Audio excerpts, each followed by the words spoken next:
KOIN in Portland. CBS News is next, and then CBS Radio Mystery Theater. CBS News. North Vietnam's premier has thanked the Soviet Union and other communist countries for their help in the communist victory in South Vietnam. This is Doug Poling reporting on the CBS Radio Network. Premier Phan Van Dong expressed his gratitude and said he thanks the Soviet people for playing an important part in the victories in the South. In Cambodia, the new communist government says it has begun to build what it calls a sound, clean social system based on agriculture. Radio Phnom Penh denounced the regime of former President Lon Nol, saying it had imported everything from abroad. Vietnamese refugees continue to arrive in this country. The refugee population at Camp Pendleton, California, has swelled to over 18,000. Arrivals are now being diverted to other camps in the Midwest and the South. The relocation of refugees in the U.S. continues to be controversial. Singer Eartha Kitt, who was an outspoken critic of the Vietnam War while it was going on, says America's minorities and poor should get priority over the Vietnamese homeless. Senator James Buckley, Republican of New York, says the nation should go ahead and accept the Vietnamese. These people are desperate. They have nowhere to turn. They are the victims of a war in which we participated. But more than that, I think that the fears that seem to be expressed are way overextended. It is not conceivable that this nation, 210 million people, can't absorb 130 or 150,000, of whom fewer than 40,000 would actually be in a job market. Senator James Buckley. CBS News continues in a moment. In popular libraries, best-selling novel 34 East, a ceasefire line is drawn in the Sinai. On one side, Egyptian and Soviet troops. On the other, Israel and its American allies. Then, Arab fanatics kidnap the President of the United States, forcing the great powers to start the countdown for nuclear war. The suspense reaches a shattering climax in 34 East, the international bestseller, now in paperback. 34 East. Read it today while it's still fiction. If you ever use a hemorrhoid preparation, you should know this. Vaseline Brands has news. It's Hemorrhoid Ointment. Hemorrhoid works fast, helps protect with a proven medical ingredient for soothing occlusion. And Hemorrhoid gives you only this key ingredient, so it gives you more than the leading preparation. Now, at your first sign of pain, burning, and itching, turn to soothing Hemorrhoid. Hemorrhoid from Vaseline Brands. Use only as directed. The strike by anesthesiologists at hospitals in San Francisco is starting to spread. Some of the doctors who work at hospitals in Santa Cruz County, California, now say they'll work only in emergency cases. The anesthesiologists began the walkout 10 days ago to protest skyrocketing costs of malpractice insurance. One physician involved in the protest, Dr. Sanford Marcus of the Union of American Physicians, says many hospitals could be in serious trouble if the problem is not solved soon. Several hospitals in the San Francisco Bay Area are at less than 50% of occupancy. The hospital conference claims that they are losing over $400,000 a day, and we feel that if this situation is allowed to deteriorate further, several hospitals may become bankrupt. Dr. Marcus says it is not a doctor's strike. He terms the situation a lockout by the insurance carriers. Near Ashland, Oregon, Friday, a bus carrying some high school students from California struck a car and rolled down the side of a mountain. 3 people on the bus were killed, 17 others hurt. 2 of the dead have been identified. They are the bus driver and a 16-year-old girl. The bus was transporting some students from Mount Shasta, California to Harris Beach State Park in Oregon for a weekend field trip. President Oren Lee Staley of the National Farmers Organization says the NFO will appeal a ruling by the Internal Revenue Service revoking the tax-exempt status of the organization. Staley says the IRS did so on grounds the NFO markets its members' products. Staley maintains the NFO acts only as a bargaining agent for members who actually make their own sales. The Agriculture Department Friday forecast a record wheat crop for this year. The winter wheat crop is estimated at 1.62 million bushels, up 16% from last year. Now this. Hey, summer's coming. Have a good year, America. Get on good year now and save. Get Get summer off to a great start with 20% savings on Goodyear Polyglass radial tires. Get on Goodyear now and save. Goodyear Polyglass radials are built to last up to 30,000 miles. And now through Saturday, you get 20% off the regular price at participating dealers and Goodyear service stores. Have a Goodyear America. Get on Goodyear now and save. Have a Goodyear. Here's a riddle. Name a giant that lives in the ocean but can't breathe underwater. A giant that sings songs but has no vocal cords. Give up? It's a whale. One of the most fascinating giants that ever lived. And what's more, these giants have enormous brains and impressive intelligence. Let's use some of ours to save them from extinction. A message from the National Audubon Society and its local chapters. After 8 weeks of talks, the UN Conference on the Law of the Sea ended the current session Friday in Geneva. Delegates remain far apart on revision of the laws governing the use of the oceans. Another meeting will be held next March. Doug Poling, CBS News. The Oregon House Revenue Committee has cleared a bill to let people vote in the primary election next spring on whether the state gasoline tax should be increased by a penny a gallon. The House approved and sent to the Senate a bill to limit the total award in medical malpractice suits to $400,000, and the Senate approved and sent to the House a bill that would require lending institutions to pay interest on mortgage reserve accounts. A 40-year-old former Oregon State prisoner, Richard Marquette, pleaded innocent in Salem today to a murder charge in the death April 19th of Betty Wilson of Sia, Oregon. Circuit Court Judge Val Sloper of Marion County set Marquette's trial for June 2nd. Mrs. Wilson's dismembered body was found under a bridge near Salem. Marquette was arrested 3 days later.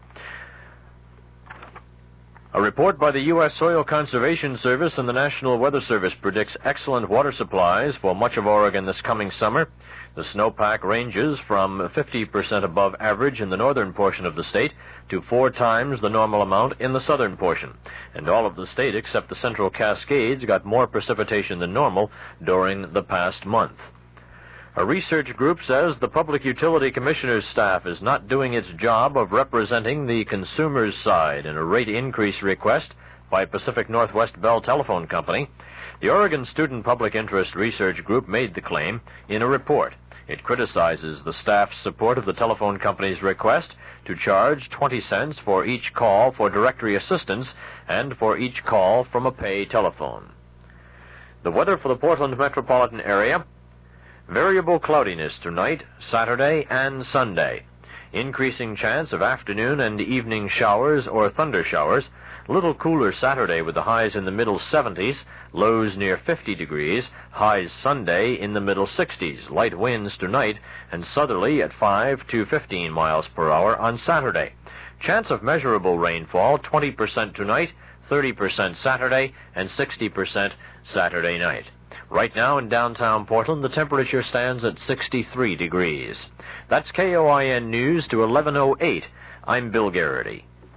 The CBS Radio Mystery Theater presents...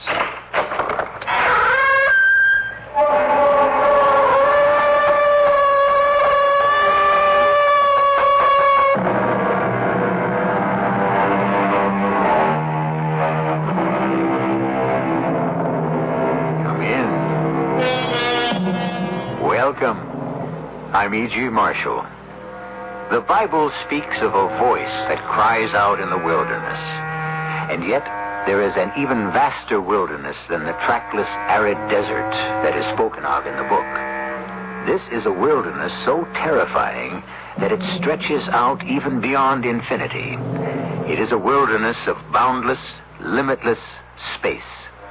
But, desolate though it may be, this is not a quiet wilderness, nor is it empty. It hums and buzzes and crackles with noise and sound, and even voices. Yes, there are voices that cry out in this wilderness, too. Voices that are not human, but voices that weep and laugh and threaten. Where are those production schedules, Bert? Production schedules? Yes, production schedules. You're chief engineer. I didn't make them up. I didn't think it was necessary. What are you talking about? We'll be out of business. Out of business? How could we go out of business? We get more orders than we can handle. That doesn't matter. We'll be out of business anyhow. Why, Bert? Just tell me why. Because the world is about to come to an end. Oh. Where did you hear this? On the radio. The radio? I didn't hear it. I know that. It's something that you can only hear on my radio.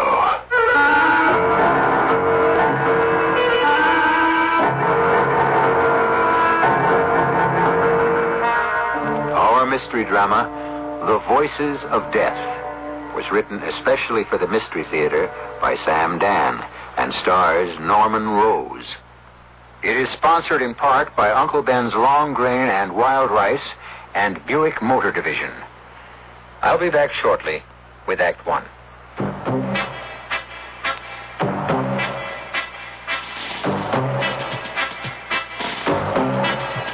When you say bud, you've said a lot of things nobody else can say. When you say bud, you've gone as far as you can go to get the very best. When you say bud, you've said the word that means you like to do it all. When you say bud, you say you care enough to only want the king of beers. There is no other one. There's only something left. Because the king of beers is leading all the rest. When you say Budweiser, you've said it all. Anheuser-Busch, St. Louis.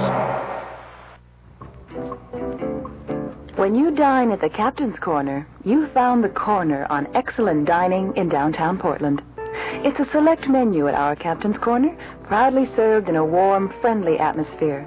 We feel quality service is just as important as a quality menu, and at the Captain's Corner, you get both. For a relaxing lunch, for that gracious dinner after 5, it's the Captain's Corner, downtown in the Century Tower building on Southwest 12th between Jefferson and Main, with free parking. The newspaper reporter was almost in tears. Mr. Coward, she cried.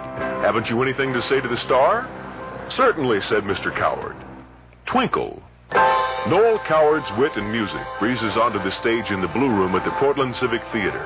Oh, Coward, a new musical comedy review, is now playing on Thursday, Friday, and Saturday nights at 8:30.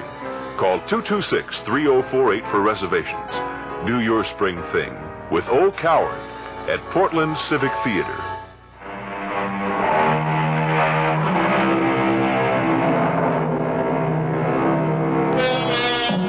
If you ever took one of those ordinary round 1-quart ice cream containers, a handful of paper fasteners, a couple of paper clips, some number 36 enameled copper wire, a small piece of silicone or galena, and a pin or two, and transformed it all into a radio set, well, you're not as young as you used to be. Unbelievably, it worked. You could hear the Paul Whiteman Orchestra and Will Rogers and President Coolidge. How unbelievably primitive your crystal set would seem now. But is it possible that your cat's whisker might still receive a message that simply is not getting through the marvelously sophisticated equipment we have today? Yes, Miss Hastings? It's Mr. Cartwright of National Industries. He wants to congratulate you. Tell him that I'm in a meeting. And you've got 4 other calls on Well, hold. tell them all I've gone to Outer Mongolia for the afternoon. Oh, yes, Mr. Fowler. Oh, what should I say if they ask me why? Oh, tell them I had to buy some yak butter. And, yes, Miss Hastings, could you come in? Oh, wow. Now, Miss Hastings, would you mind retyping this letter? It's not very long. I've marked the words that aren't spelled right. Oh, Mr. Fowler, it's not that I spell them wrong. It's just I leave out the E in all words that have an I and an E. I write receive and believe. I don't know why I do that. Well, maybe we better send you to a psychiatrist. Oh, I'd be afraid to talk to one of those people. Mr. Fowler, now that you'll become president of the company, Will you need me anymore? Miss Hastings, what kind of question is that? Well, I thought you'd want a new secretary. Somebody who looks like she might be a secretary to the president. Miss Hastings, for 24 years we've been a team. When I get promoted, you get promoted. Now what's it doing outside? Well, Mr. Davis would like to see you. Oh, Arthur, send him in. Yes, sir. And remember, Miss Hastings, I before E, except after C. Hi, Bert. Busy? Now, what is this, Arthur? You feel you have to be announced now? I don't become president until tomorrow. Yes, tomorrow. Yes, and even then, I'll probably still be the same sweet, lovable Bert Fowler. Now, what's your problem, Arthur? Problem? Who says I have a problem? Well, you look like a man with a problem. Do I? Well, how are things, Bert? Now that you've deftly changed the subject, I may add I'm being swamped with requests for my bio. Well, 2 of them, anyhow. Why not? You're a famous man. I will be after tomorrow. Tomorrow? Yes, I knew it would happen one day. I said it 25 years ago. Remember, Arthur? Do you remember 25 years ago? Remember what? Oh, you don't have a sentimental bone in your body. Oh, how can you say that? I'm paying alimony to 2 wives. We both came here the same week, didn't we? 2 raw youngsters just out of college, and we did pretty well. Bert? Yes, Arthur, what is it? Well, I guess there's only one way to say this. You're not going to be made president of this company. What? But I'm not? The board of directors met last week.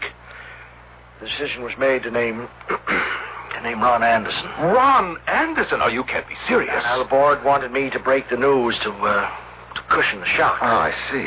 Because we're old friends. Oh, it's quite perceptive and sensitive. Everybody agrees that you're entitled to greater recognition and that, well, a special title will be created for you. But it won't be the title I deserve. President. And more money, a lot more money, stock options, bonuses. Yes, thank you, Arthur. Excuse me.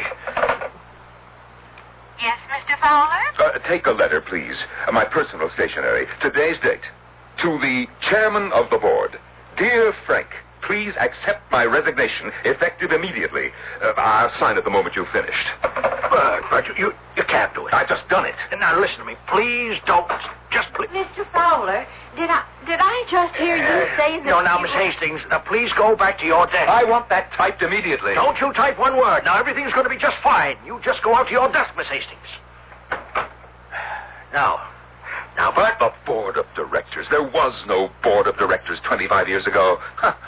How high and mighty we've become. We now have a board of directors. Just calm down. I walked into this company 25 years ago, and it was going down for the 3rd time. This pathetic little 2x4 fly-by-night. But you have to realize... Whose ideas turned this company around? Yours. Whose designs made the difference? Yours. Nobody denies that, Bert, but times have changed, and you don't have the right image for the president of the company. Oh, really?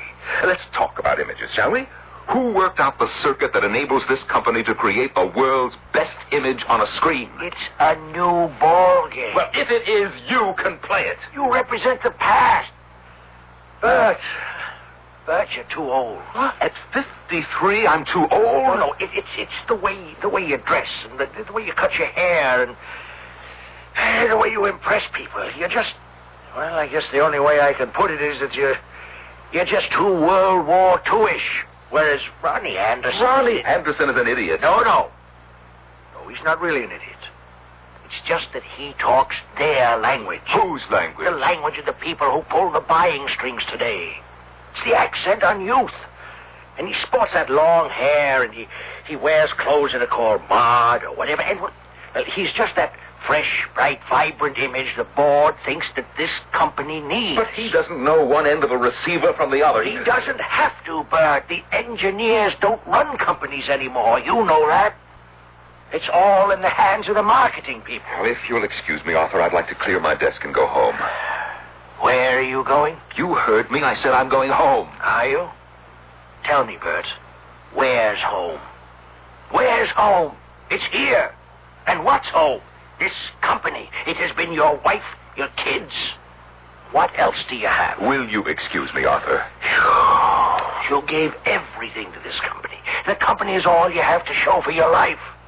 You can't leave it. But company's leaving me, Arthur. Ronnie Anderson is a temporary madness that's come over the company. Oh, Ronnie Anderson. Who says God has no sense of humor? You want to go to lunch? Well, Ronnie Anderson's invited everybody to be his guest in the penthouse. I have a previous engagement. Why don't you go and score some points? That was a low blow. I'll see you later, Bert. Yeah. Yes, sir? Miss Hastings, call the garage. I want my car.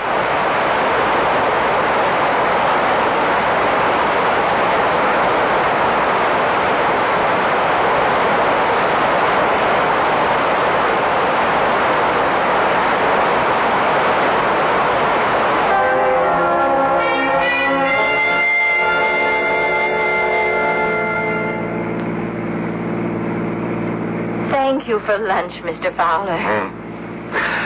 Isn't it a beautiful day? Oh, I can't remember ever doing anything like this before. Anything like what, Miss Hastings? Oh, driving out in the country during the middle of a working day. Oh, the woods are so beautiful. Yes. Now, you've been my secretary for so many years, Miss Hastings, and, well, I know so little about you. For example, why have you never married? Well, because no one ever asked me. You never married because no one ever asked you. And I never married because I never asked anyone. Why are all those cars parked along the side of the road? Oh, well, according to those signs, it's a garage sale. Oh, what's a garage sale? Oh, people want to get rid of a lot of old things around the house, so they just hold a sale. What a coincidence. I'm an old thing that was gotten rid of today myself. You know, I feel an affinity for this place. Let's stop and browse about.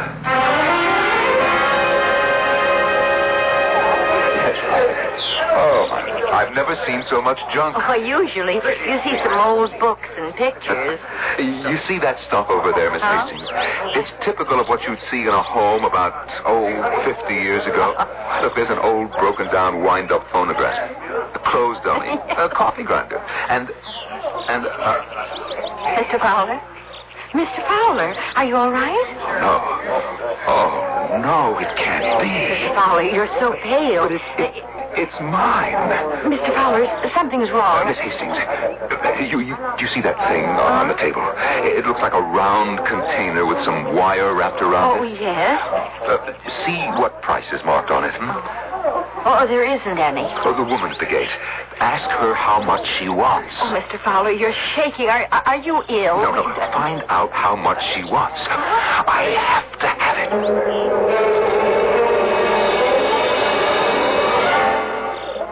$1. $1? Well, I'd have given her 1,000. Well, now it's yours. But it was always mine. Mr. Fowler, are you saying you once owned this, whatever it is, and now, by I don't know what kind of coincidence, you just came across it again? What do you think this is, Miss Hastings? I couldn't tell you. It's a radio. A radio? Well, it looks more like a carton for ice cream or sauerkraut. This was my first design. My very first design. You designed this, Mr. Fowler? My first design. My first prize. There was a magazine called American Youth, and it offered a prize for the best and most simple design for a crystal set. And, well, I submitted this one, and I won. I was 10 years old, and I won. The magazine printed the diagram for this, and youngsters all over the country copied their own sets from it. Just think about it. More than 40 years ago, a kid who lived in this house made this radio from my design. Oh, I still remember the prize. Oh, a gold medal, and on it was inscribed, "To Bertram Fowler, a great scientist of the future." And it came true. You are a great scientist. No, I never became a scientist. I just tinkered around with gadgets. Do you mean a thing like this could actually work? Oh, sure. Look, put on the earphones. But how wouldn't it need a new battery? No battery, no electricity. It works by itself. Oh. You see, it's just a coil of wire, a crystal detector, which is made of silicon or galena. Let's see, we need an aerial. Oh, we can use the metal clothesline the lady has stretched in her yard. Oh, this will be fine. Now listen through those earphones. All right. Now, what do you hear? Anything? Oh, yeah, I do hear a kind of scratchy noise. Wait. Music. Yeah, I think I hear music. Clearly? Well, listen for yourself. Oh, yes. May I have those earphones?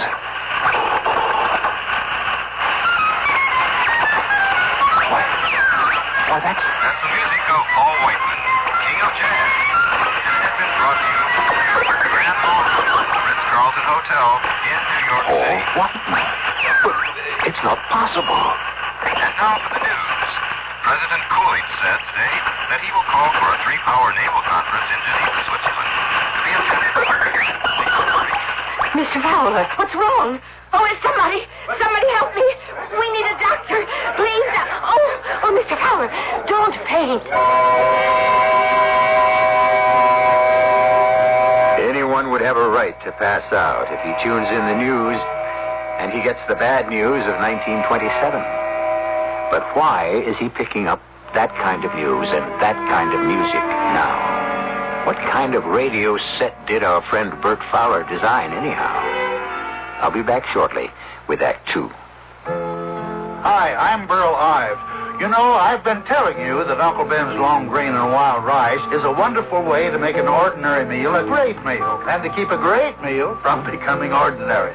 That's because it's a delicious combination of Uncle Ben's rice, natural wild rice, herbs, and seasonings. It has a really distinctive taste just about every grown-up loves. But what about those everyday family meals? Well, now Uncle Ben's has a way to make them special, too, with Uncle Ben's new fast-cooking long grain and wild rice. It's flavored with a delicious but milder blend of herbs and seasonings, so it has a milder taste. It cooks in just 5 minutes, so it's easy to serve anytime, with anything, chicken, hamburgers, whatever's on the family menu.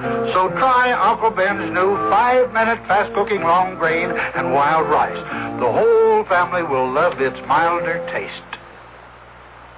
Hey, when's the last time you made a wish? I wish I could get an A in geometry. I wish for a place to live. I wish I was in Omaha with my grandmother and grandfather. Wishing is very important, you know. I think I wish for all the children in the world to be well and healthy and have enough to eat. I wish I could lose 100 pounds. I wish I had a bike. My wish is for good health. Wishing means you hope for better things. I wish we could find solutions to the crime problem. I wish that we win every soccer game in our league. I wish, and I really wish, the price of food would go down. If you want hope, you've got to make a wish. If I have one wish, it's to understand my children. I wish that everything works out between my boyfriend and me. I just wish for a job. I wish all the lost children would come home to their fathers. Because without a wish, there can be no hope. Yeah, I wish there were more love and truth and less loneliness in the world. From the Franciscans, with love.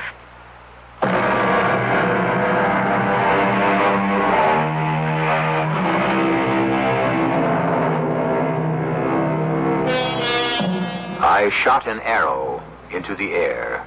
It fell to earth, I know not where, said Mr. Longfellow.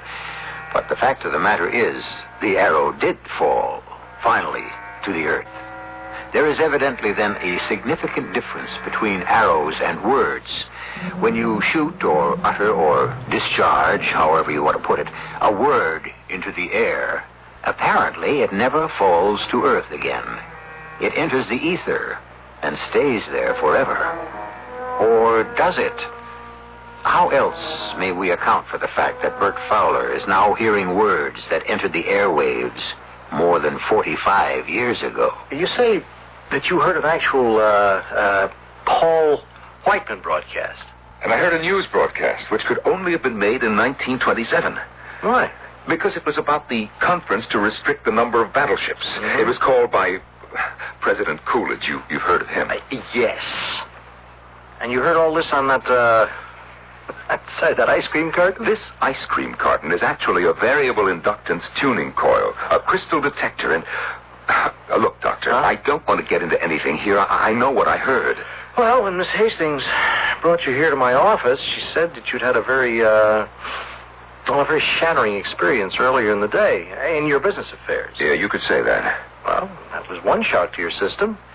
And then you encountered this radio, which was made from a prize-winning design of yours. Now, you were only a child at the time, so that's a second shot. All right, but what does all this have to do with what I heard? Well, the present has suddenly become unbearable. And you're escaping back into a beautiful, promising past? Now, what you're saying is that for one reason or another, I imagined all this, Well, yes, that's what it comes to, Mr. Fowler. Listen, I put on these earphones. I scratched that crystal with the cat's whisker. All I got was static. Doctor, am I okay otherwise? Oh, you check out first rate. Hey, listen. Let me know if you raise any more of that 20s jazz, huh?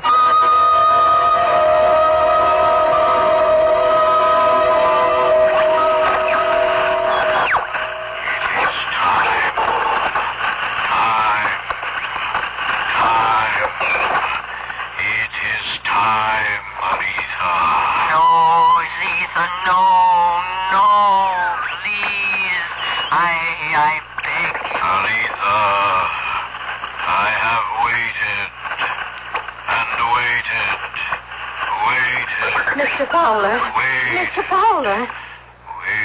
Yes. Yeah, what is it, Miss Hastings? Oh, let me take these Mr. earphones Fowler. off. Let me take these earphones off. You're due at a meeting in Mr. Anderson's office. Oh, yeah, that's right. You know, Miss Hastings, I'm hearing the strangest voices on this old radio of What mine. kind of voices? Well, I don't know. Oh, Mr. Fowler, I wish I could hear the voices you say you hear. They're there. They're loud and clear. Bert, we're no longer competitive. There's not a company in the world that can match our quality, Ron. Yeah, but we've got to cut costs. We can't.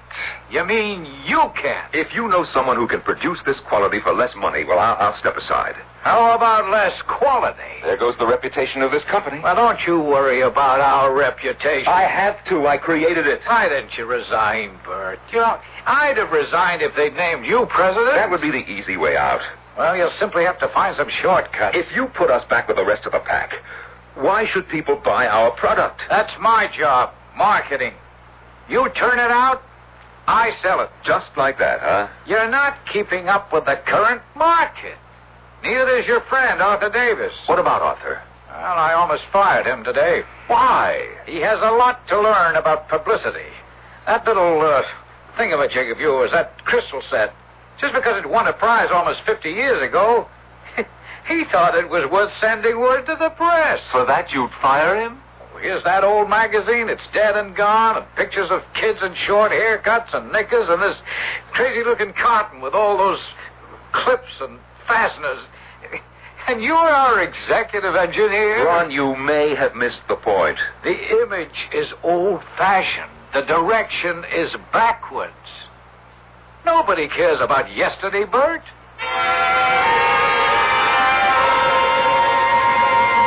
Mr. Anderson's secretary just called. You're supposed to have a cost analysis ready for the meeting tomorrow morning. I know. Well, if you don't give it to me to type, they won't have it. That's very well put. And I know you haven't even started it. That's right. Now, Mr. Fowler, don't you think that you ought... and Aletha. Zitha is a man's voice. It sounds like a man's voice. And Aletha, it must be a woman's voice, but who are they? Who are they? Mr. Fowler, should I call back and tell Mr. Anderson's secretary the report will be ready? Yes, you do that. Or else, well, tell her it won't be ready. Any way you feel. But, Mr. Fowler... And now, Miss Hastings, you must excuse me. Are you going to listen to that thing again?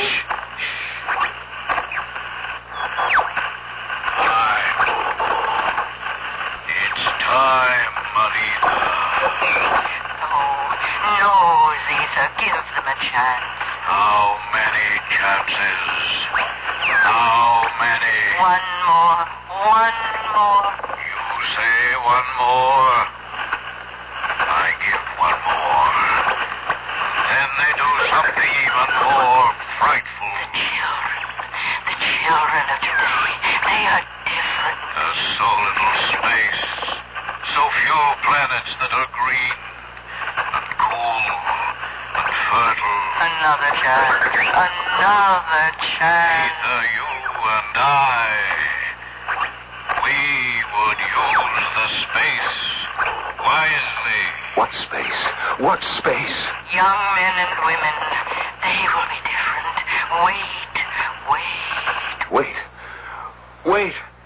Wait for what? Mr. Fowler, are you all right? Why, what's the matter? Oh, you've been shouting, wait. Wait for what? Oh? Have I? Now, Mr. Fowler, ever since you came across that thing... You look at it as if it's some sort of poisonous snake. It's really a very primitive device. And it gave so many children in less affluent times a wonderful creative outlet. Hey, wait. The children. The creative children. Are they the ones Zephyr and Aletha were talking about? Now, Mr. Fowler, you have to go upstairs to that meeting. They have been phoning for you. Oh, yes, the meeting. Meeting.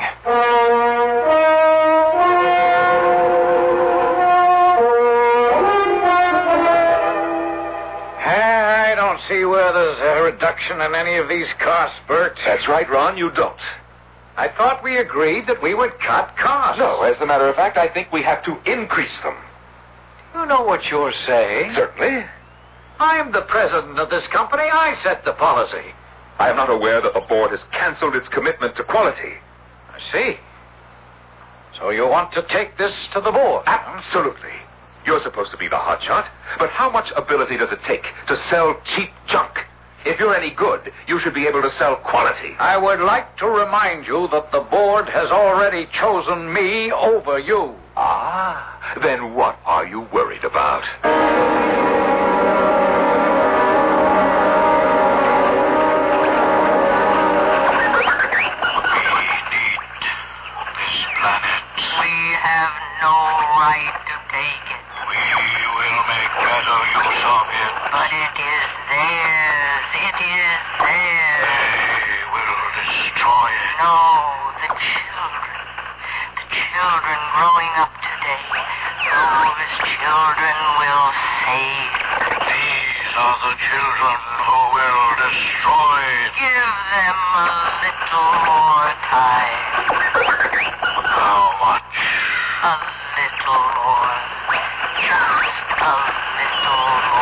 We have to stop.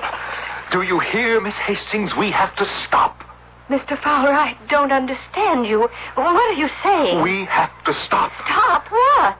Stop destroying the world. Oh. Miss Hastings, tell Arthur Davis I must see him in my office right away.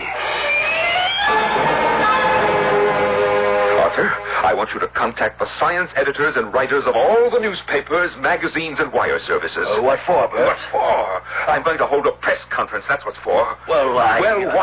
Well, have you cleared it with Ron? No, I haven't cleared it with Ron, and I don't intend to clear it with Ron either. Now, you just get these guys to meet with me, say, Tuesday morning. You'd have to tell me why. And I would have to check it out. Arthur, I'm asking you to do this for me. Please, Bert. Ron calls the shots, you know that. Sure. Yes, sure.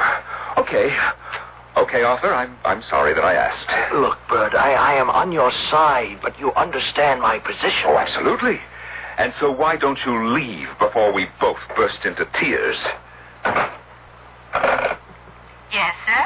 Miss Hastings, call the scientific editors of all the newspapers, magazines, networks, wire services, and tell them I'm having a press conference on Tuesday morning at 10. Oh, but that's Mr. Davis's job. I know, but he needs some help.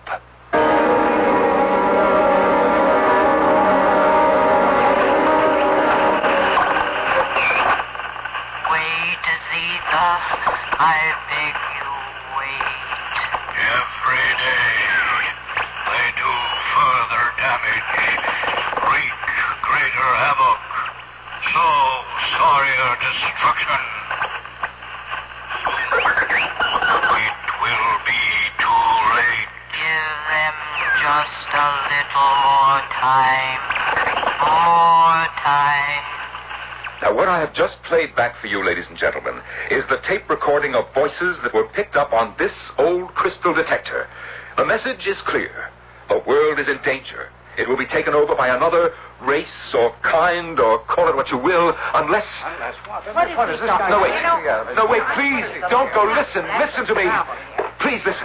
There's almost no time left. We're running out of time. Now, please, Mr. Fowler, you can't get so excited. They don't believe me, Miss Hastings. They don't believe me.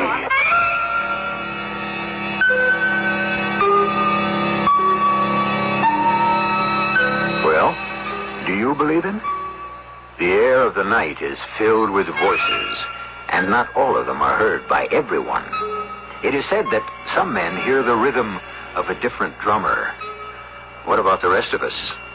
If we do not hear that drummer, does that mean he doesn't exist?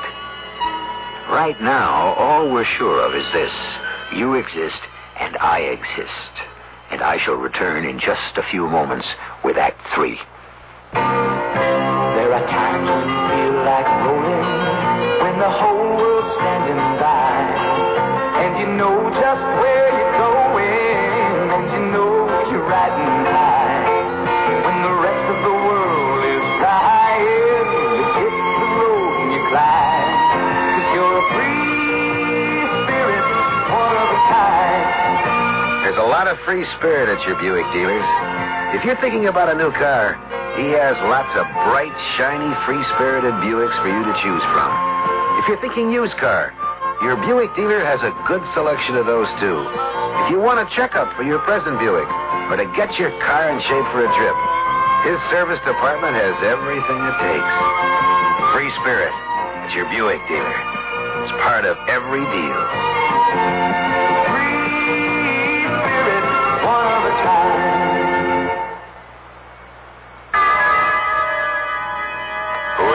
How to help you solve your shopping problems? Your Better Business Bureau knows. Sam Spud, private investigator. Oh, Sam, I'm so glad you called. You sound rattled, Angel. I'm frantic, Sam. I went to buy the carpet for the office, and I got so confused. There are too many kinds. I didn't know what to ask or what to buy. I'll help you, young lady. Mercy, who are you? I'm the man from the Better Business Bureau. Now, when you're choosing carpet, make sure you pick a long-wearing one that'll go with your walls, draperies, and upholstery. Beware of so-called fantastic bargains. And don't buy a carpet that isn't labeled as to fiber content. Oh, Sam, now I know what to look for and ask before I buy a carpet. You floor me, Angel.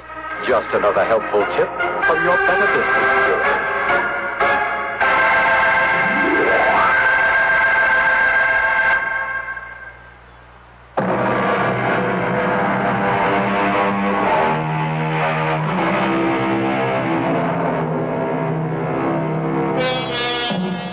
Easygoing, amiable Bert Fowler is suddenly cast, or he seems to have cast himself, in the role of a prophet of doom.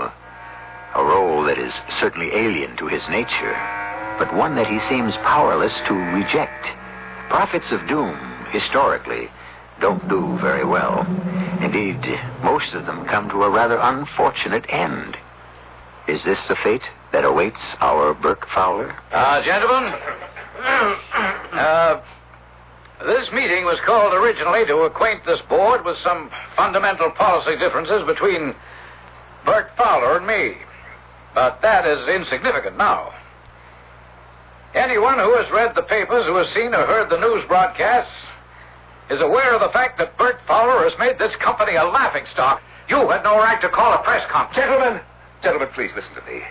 We must put a stop to this. Put a stop to what? Put a stop to this exclusive pursuit of our own private interests. And what does that mean, Bert? We are in danger. Of what? Of running out of time to save ourselves. From whom? Well, from whom? It's here. You can hear it on this crystal detector. Look, Bert, all of us have clamped on those earphones. All of us have humored The you. voices are there. The voices are clear. And so I can only conclude that you do not wish to hear them. Gentlemen, I recommend we relieve Bert of his duties as Chief of Engineering and Design and retire him on his very generous pension. Now listen, we have to devote ourselves to peace, to the betterment of the... Bert, you're out of order. Now, why don't you just leave quiet? Take your hands off of me. Bert, for your own good, I'm only... Take your hands off of me. Bert,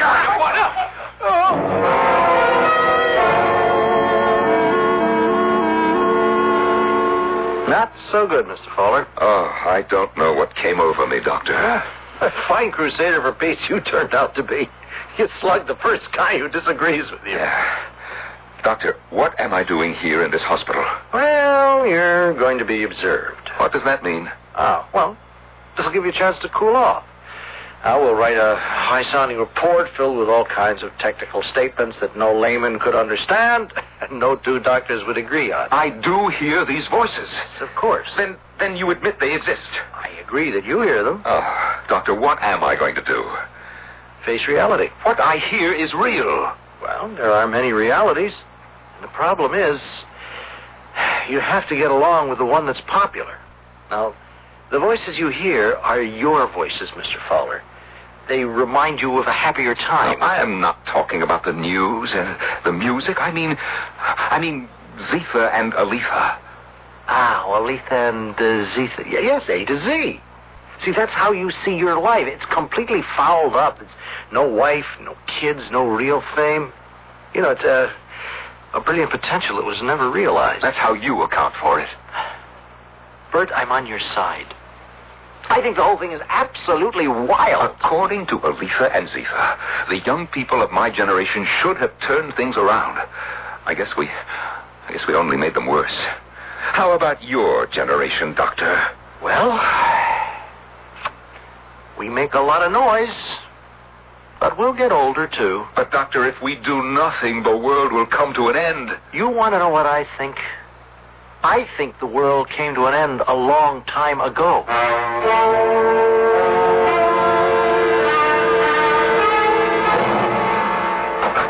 Welcome home, Mr. Fowler. Thank you, Miss Hastings. The company told me I should stay on as your secretary. That's one of the bonuses you get at the end of the rat race, assuming you've been one of the bigger rats. Although I don't know what my duties are. Well, you come to the apartment every day at 9, and you're going to put in a full day's work. That is, unless you'd rather go get yourself another job. Oh, no. No, Mr. Fowler, I'll never leave you. I'll stay as long as you want me. Now, Miss Hastings, all our lives, we've been looking out for number one. You follow this? Yes, sir. And so, despite all the other theories, that is the basic reason the world has gone to hell. Do you agree? If you say so, Mr. Fowler. Yes. People have to start looking beyond themselves. We just have to do things that will turn the world around. Yes, Mr. Fowler. Now, this is something that has to begin at the top. Once the leaders understand what their true mission has to be, we can save ourselves. Now, I've drawn up a list of important people. After all, I was somebody myself. There's no doubt about that, Mr. Fowler. I have worked with people in government, in the military, in industry, and not just here, but also abroad. And I'm going to put it to these people. Now, here's the list, and I want you to put through some calls for me. I have Admiral Chadwick on the phone, Mr. Fowler. Oh, thank you, Miss Hastings. Hello, George. You got my letter? What do you mean, what's the punchline? But no. No, I'm serious. We all have to unite against this new menace. We have to change our self-centered thinking. Now, George, you know I'm not crazy. Sure. Oh, yes, we'll get together for lunch one day. Right. Bye. Well, at least he returned the call. I'm sorry, Mr. Fowler. Now, who else have you tried? Oh, Mr. Cartwright of National Industries. He always seems to be in a meeting. Mr. Taylor's out of town. I just can't get anybody. I'll see who it is. Hello, Miss Hastings. Oh, good morning, Mr. Davis. What? Arthur, sit down. You like a drink? No. Well, what is it, Arthur? I like to think that we're still friends. If you like to think so, by all means. But what you're doing is, well, to a person who knows you, it's heartbreaking. And what am I doing? You're making a damn fool of yourself. The way you write letters to people and the way you call them on the phone and try to waylay them in the offices. Bert, you look ridiculous. Do I? Bert, it's tragic to see you ending up like this, an eccentric, a crack brain, a nut. And besides, Yes? Well, there's the company. Oh, but I've retired. I'm no longer with the company. Your name will always be associated with the company. And so what you're doing is a reflection. What do you suggest I do? Oh, enjoy life. You're still comparatively young. You have plenty of money. Arthur, friend to friend, if you were me, how would you go about it? Go about what? Go about getting people to listen. Nobody wants to listen to what you have to say, Bert. I know, but how can I dramatize my message? You just answered your own question. Dramatize. Call attention to yourself somehow. Make people listen. Do something. Yes? Oh, I don't know. But something that would just explode all over the front pages. Oh, yes. Thank you, Arthur. But I want you to know we're still friends. Oh, it's heartwarming to hear that, Arthur. I wish you'd forget about those voices. But how can I forget? I hear them so clearly. Now listen, put the earphones on. I tried, but I just can't hear. Or you don't want to.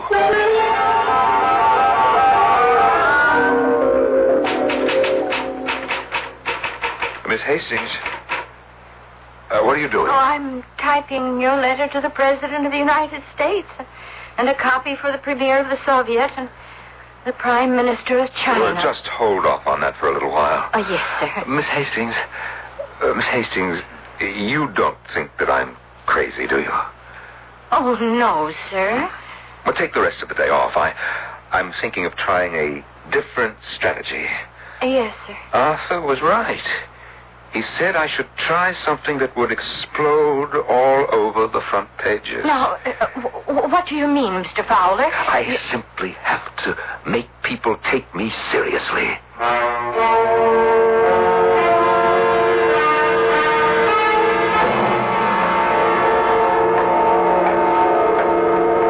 Who's that?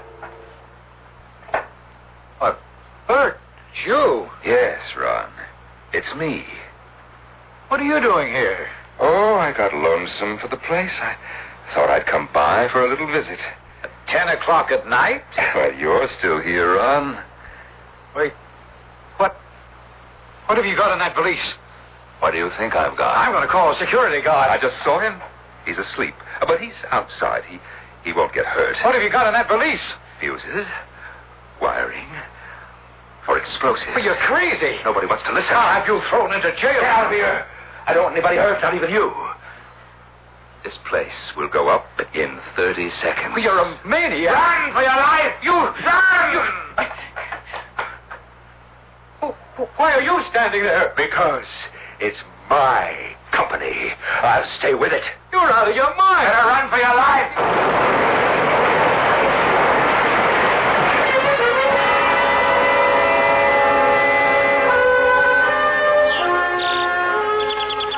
How is he this morning, Miss Hastings? Oh, he seems to be fine, Doctor. And where's the crystal set? Oh, he hasn't asked for it since I don't think he even remembers it. Oh, hello, Mr. Fowler. Hello? Oh, yes, hello, Doctor. They treating you okay? Oh, just fine. Good. Between you and me, Bert, is that what it was all about? I mean, you were so completely upset at not being made president that you just blew up the company for revenge? I don't know what you're talking about. Well, you're lucky to be alive. How you survived that explosion just defies all explanation. She can explain it. Miss Hastings? Oh, that's not her name. No, her name is Aletha. Aletha. And she loves me. Oh. You love me, don't you, Aletha? Yes, I love you. Because she loves me.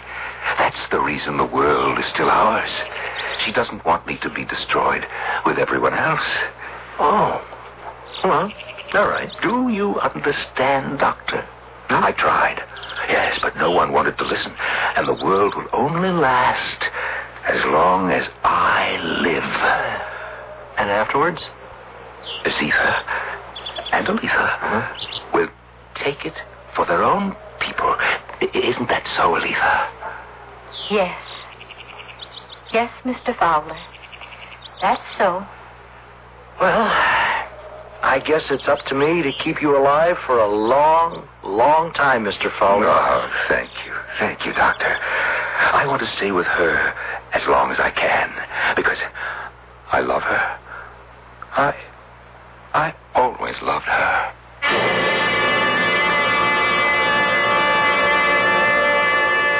Let's hope he stays with her for a long, long time.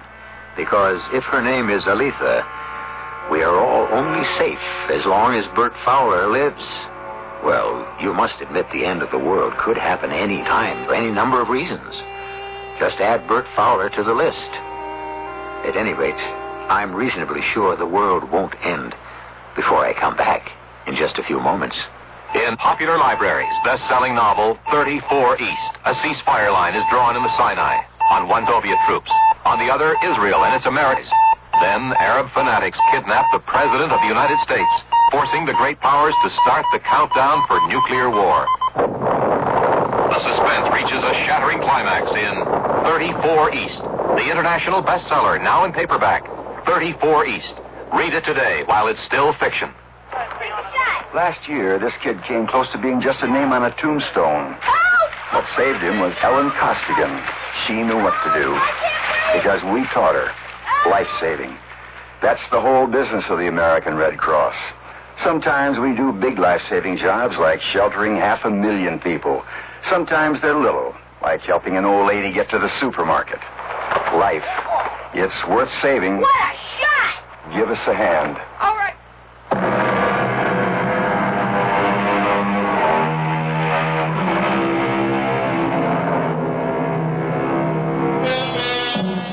The incredibly complex and sophisticated electronic communications of today sprang from simple pieces of wire and crystal.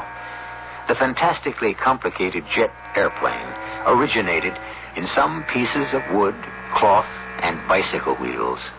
Our age of technology has come into being within the memory of people who are still alive today. It is so new, so strange that we hardly believe it or understand it. Are we using it properly? What were we supposed to do with it? Our cast included Norman Rose, Mary Jane Higby, Earl Hammond, and Ian Martin. The entire production was under the direction of Himan Brown. And now, a preview of our next tale. Marvin Hale Prentice, M.H.P. In the poetry, all of Creston's writings, the first line always starts with a word that begins with an M. The second line starts with a word that begins with an H. And the third with a P. Well, that could be a... That could be what? Coincidence? Remember what I just quoted over the TV show. The first line begins, millions reach out. There's your M. Second line, here we are prisoners. And the third line, poetry. Only in poetry is, there's the P. And the final three-word sentence, must hope perish. M.H.P. Marvin Hale Prentice. Now, do you know why I feel V.K. Creston's reaching out to me? One man's thoughts reaching out across thousands of miles and touching my own. That's why I'm fighting this trade bill. It's for V.K. Creston. Radio Mystery Theater was sponsored in part by Anheuser-Busch Incorporated, brewers of Budweiser. This is E.G. Marshall inviting you to return to our Mystery Theater for another adventure in the macabre.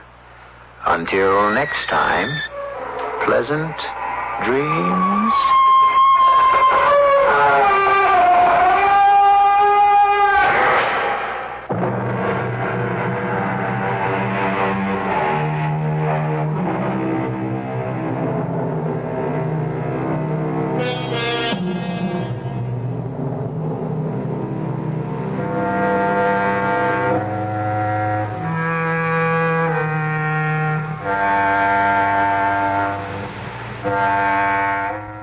bright and beautiful music from midnight to 6. World and national news on the hour with CBS. Chuck Knopf has local news. From KOIN in Portland, my name is Bill Garrity. Have a good night tonight and a better day tomorrow. And have a lovely weekend, huh? It's 12 midnight. CBS News. The numbers of Vietnamese refugees in the U.S. continue to swell, but getting them settled here is taking time. This is Doug Poling reporting on the CBS Radio Network. It's thought there are now about 113,000 refugees from Indochina in America. Temporary camps set up for them are jammed. Camp Pendleton, California, with 18,000 temporary residents, is so full, arrivals are being diverted to other parts of the country. One official says the relocation of Vietnamese into new jobs and homes around the country is going much more slowly than expected and could take up to 6 months. Leon Marion, head of the American Council of Voluntary Agencies, blames government red tape. He says only those Vietnamese with previously established American sponsors or relatives have started leaving the camps. A South Vietnamese refugee ship which survived a rocket attack while fleeing Saigon limped into Guam Friday with 700 persons aboard. The vessel had 3 holes in its sides and was still flying the South Vietnamese flag. Some of the passengers said about 7 people were killed when the rockets hit the ship. More news in a moment. If you ever use a hemorrhoid preparation, you should know this. Vaseline Brands has news. It's hemorrhoid ointment. Hemorrhoid works fast, helps protect with a proven medical ingredient for soothing occlusion. And hemorrhoid gives you only this key ingredient, so it gives you more than the leading preparation. Now, at your first sign of pain, burning, and itching, turn to soothing hemorrhoid. Hemorrhoid from Vaseline Brands. Use only as directed. The first big Hollywood film of 1975 will arrive on the scene next week, and of all things, it's a cynical look at Hollywood itself. I'm Shirley Dunphy, your host for Entertainment West, heard every Saturday over most of these CBS Radio Network stations. Tomorrow I'll be talking with director John Schlesinger about his film Day of the Locust, a grim story of Hollywood and the world in 1938. And we'll hear his thoughts on why an Englishman like himself can so easily capture a slice of American life. That's Entertainment West tomorrow on the CBS Radio Network. One of the world's leading oil magnates has arrived in Latin America. George Nathanson has a report from Mexico City. The Shah of Iran arrived in Mexico City to a thunderous and typical warm Mexican welcome. Officially, the purpose of this state visit is to strengthen the bonds of friendship between the two countries. Unofficially, it is third world unity confronting the powerful industrialist nations. In the case of Iran and Mexico, oil is the key issue and the possibility of petrodollars invested in Mexico. Sunday, he travels to various industrial sites in the country where Mexico is seeking heavy investment. But if Mexico needs petrodollars, Iran and the oil-producing exporting countries need Mexico to support petroleum price and production standards. The Shah is the 4th head of state to visit Mexico this year. 5 more follow before the year is up. All the heads of state represent third world nations, indicating Mexico's intensive campaign to assume a major leading role among the developing countries. George Nathanson for CBS News in Mexico City. Some good news for the nation's economy. The government reports that retail sales rose 1.4% during April. It also reported that business inventories declined $1.9 billion during March. Assistant Commerce Secretary James Pate talked about the significance of the inventories decline. This is encouraging news, of course, because the liquidation of the excessive stock of unsold goods is absolutely essential to a recovery in the economy, a resumption in production, and a pickup in employment. Officials also say the decline in inventory should help cut down on inflation. Senate and House conferees have agreed on a congressional alternative to President Ford's budget. It is $367 billion and includes a deficit of $68.8 billion. That's about $8 billion higher than the deficit recommended by the president. The Justice Department has recommended that the Penn Central and other financially troubled railroads in the Northeast and the Midwest be sold at auction to more prosperous railroads. A law passed by Congress last year requires the administration to submit a plan for reorganization of those railroads that are in trouble. That plan has to be submitted by law no later than July 26th. CBS News continues in a moment.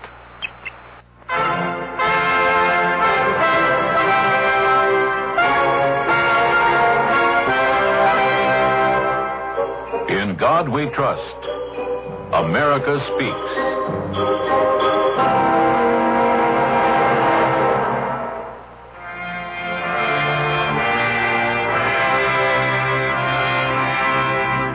From Abraham Lincoln's Creed, I believe in God, the almighty ruler of nations, our great and good and merciful Maker, our Father in heaven, who notes the fall of a sparrow and numbers the hairs on our heads.